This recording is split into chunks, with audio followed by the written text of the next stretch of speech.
मैं आपका मित्र आज आपको यादव और यदुवंशी गोत्र की संपूर्ण जानकारी दे रहा हूँ। सुनिए। जय श्री कृष्णा, राधे राधे। एक यदुवंशी का संपूर्ण परिचय। जाति यादव, वहीर वंश, चंद्रवंशी, क्षत्रिय कुल, यदुकुल, यदुवंशी, इष्टदेव श्री कृष्ण, ऋषि गोत्र अत्रेय, अत्रि आदि 150 के लगभग। ध्वज पीताम्बरी रंग, केसरिया वृक्ष, कदम्ब और पीपल, ओंकार, जय यादव जय माधव, रण घोषण, बंका, यदुवीर, निशान, सुदर्शन चक्र, लक्ष्य, विजय। यदुवंश के गौरवमयी इतिहास से लोगों को परिचित कराने का यह छोटा सा प्रयास भर है। हम यदुवंशी हैं, राजा यदु के वंशज, जिनकी 49वीं पीढ़ी में भगवान श्री कृष्ण ने जन्म लिया था। हम उन्हीं श्री कृष्ण वंशज हैं। हमारे बच्चे बच्चे को अपने गौरवशाली इतिहास से वाकिफ होना ही चाहिए। बस यह प्रयास उसी दिशा में है। हम यदुवंशी चंद्रवंश शाखा के यदुवंशी क्षत्रिय हैं। आरक्षण हमें आर्थिक व शैक्षिक रूप से पिछड़ जाने के कारण मिला है, न कि शूद्र होने के कारण। आरक्षण से वर्ण नहीं बदल जाता। आरक्षण सहायता के लिए उठाया गया संवैधानिक कदम है, न कि वर्ण व्यवस्था के कारण। ये सुविधा वैश्यों और ब्राह्मणों की भी कुछ जातियों को भी मिली हुई है, किंतु इससे उनका भी वर्ण नहीं बदल जाता है। वर्ण व्यवस्था में हम सवर्ण हैं और क्षत्रिय हैं। हम यदुवंशी ठाकुर हैं। यादव, हीर, यदुवंशी, राव, चौधरी, राय सिंह आदि हमारे प्रमुख टाइटल हैं। आपकी जानकारी के लिए मैं भारत के विभिन्न प्रदेशों में यदुवंशियों के प्रचलित उपनामों का ब्यौरा प्रदेशवार दे रहा हूँ। अब मैं थोड़ा ऐतिहासिक तथ्यों पर भी प्रकाश डालूंगा। बहुत बार दूसरे लोग चिढ़ की वजह से या फिर हमें नीचा दिखाने की गरज से कह देते हैं कि तुम तो अहीर हो, यादव नहीं हो। भगवान कृष्ण तो यादव थे, क्षत्रिय थे, तुम तो अहीर हो, नंद के वंशज जिन्होंने कृष्ण को पाला था। तो आपको पता होना चाहिए कि कृष्ण के पिता वासुदेव और बाबा नंद आपस में सगे चचेरे भाई थी और दोनों ही चंद्रवंशी क्षत्रिय थे। तो अब ऐसी ही कुछ भ्रांतियों को मैं बिंदुवार स्पष्ट करूंगा। एक, बाबा वासुदेव और बाबा नंद का रिश्ता। श्री कृष्ण के पिता का नाम राजा वासुदेव और माता का नाम देवकी था। जन्म के पश्चात उनका पालन पोषण नंद बाबा और यशोदा माता के द्वारा हुआ। भागवत के अनुसार वासुदेव यादव के पिता का नाम राजा सूरसेन था तथा बाबा नंद यादव के पिता का नाम राजा पारजन्य था तथा इनके बाबा नंद सहित 9 पुत्र थे। उपानंद, अभिनंद, नंद, सुनंद, कर्मानंद, धर्मानंद, धरानंद, ध्रुवनंद और वल्लभ। नंद बाबा पारजन्य के तीसरे पुत्र थे। सूरसेन और पारजन्य दोनों सगे भाई थे। सूरसेन जी और पारजन्य जी के पिताजी का नाम था महाराज देवनीड। इस प्रकार बाबा वासुदेव और बाबा नंद एक ही दादा की संतान थे तथा दोनों ही यदुवंश की शाखा वृष्णिकुल से थे।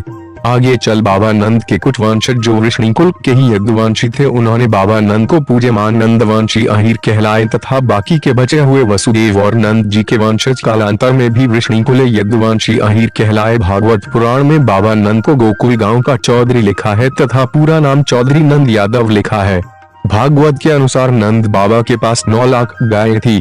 उनकी बड़ी ख्याति थी और वे पूरे गोकुल और नंदगांव के मुखिया थे। कुछ लोग अज्ञानतावश को तर्क देते हैं, परंतु सच यही है कि इस तरह से श्री कृष्ण का जन्म और पालन पोषण यदुवंशी क्षत्रिय परिवार में ही हुआ था। 2 अहीर, अभीर शब्द का अर्थ अहीर एक प्राकृत शब्द है जो संस्कृत के अभीर से लिया गया है, जिसका अर्थ है निडर, अपनी निडरता और क्षत्रिय वंश के कारण की यदुवंशियों का नाम अहीर पड़ा। 3 कंस कौन था, ठाकुर या यादव? कुछ लोग यह भी कुतर्क करते हैं कि कंस कौन था। कंस अंधकुल का क्षत्रिय यदुवंशी था। भागवत के अनुसार यादवों के कुल 106 कुल हुआ करते थे, जैसे अंधक, अहीर, भोज, स्तवता, गौर आदि 106 कुलों को मिलाकर यादव गणराज्य कहा जाता था। ठाकुर कोई जाति नहीं अपितु एक पदवी या उपाधि है जो मुख्यतः रजवाड़ों को दिया जाता है, फिर चाहे वो यदुवंशी कुल का रजवाड़ा हो या चौहान या कोई और कुल का। कालांतर में कई प्रसिद्ध यदुवंशी रजवाड़े हुए, जैसे महाक्षत्रप राजा ईश्वर सेन अहीर, महाराजा माधुरी पुत्र अहीर, महाराजा रुद्रमूर्ति अहीर जैसे कई यदुवंशी शासक छेवा के ठाकुर भी कहलाए। ठाकुर शब्द की पदवी सबसे पहले द्वारिकाधीश भगवान कृष्ण को दी गई थी। जब उन्होंने सभी यादव कुलों को ब्रज से ले जाकर द्वारिका स्थापित किया था, तब सभी यादवों ने मिलकर द्वारिकाधीश को इस पदवी से विभूषित किया। चौधरी, ठाकुर, राव आदि ये सब शाही पदवियां हैं जिसका किसी जाति विशेष से कुछ लेना देना नहीं है। इस तरह से हम स्वयं यदुवंशी ठाकुर हैं और मध्य प्रदेश के घोषी यादव तो स्पष्ट रूप से ठाकुर पदवी का प्रयोग करते भी हैं। 4 यदुवंशी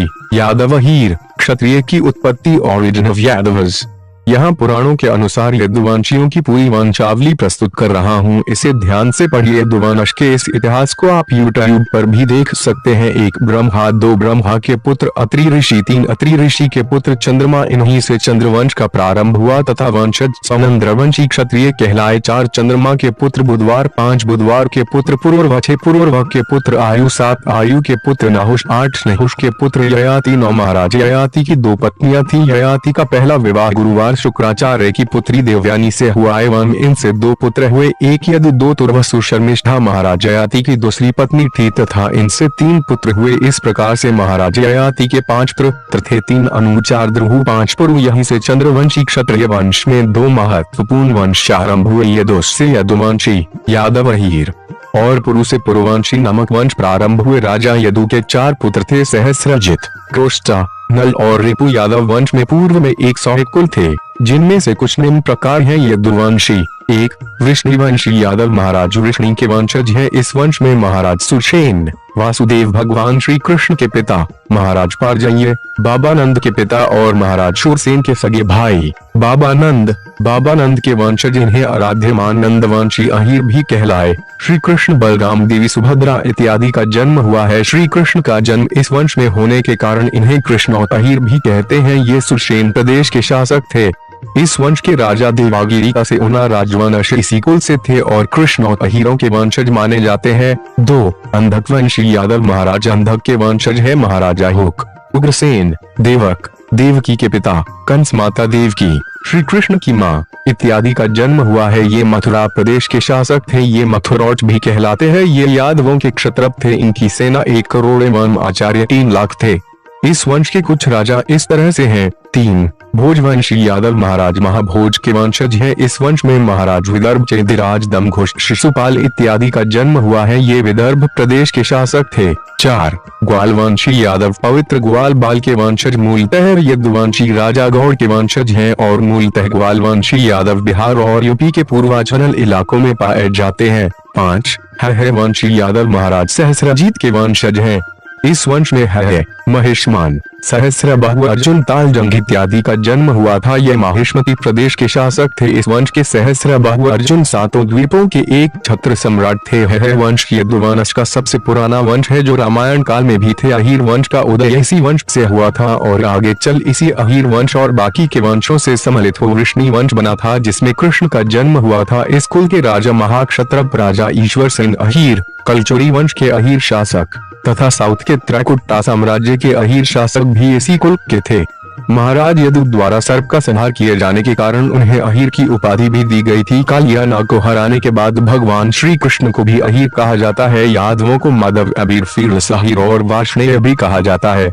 इन सभी वंशों को मिलाकर ही यदुवंश कहा जाता है। इस तरह से यादव वैदिक क्षत्रिय है, चंद्रवंश शाखा के यदुवंशी क्षत्रिय है। यादव या यदु हमारा कुल है, वंश है। और अहीर अर्थात अभीर, जिसका अर्थ है निर्भीक, निडर, किसी से भी न डरने वाले, हमारी उपाधि है। श्रीमद् भागवत महापुराण शुक सागर गर्ग संहिता महाभारत के आधार पर जय द्वारिकाधीश, जय यदुवंशी क्षत्रिय।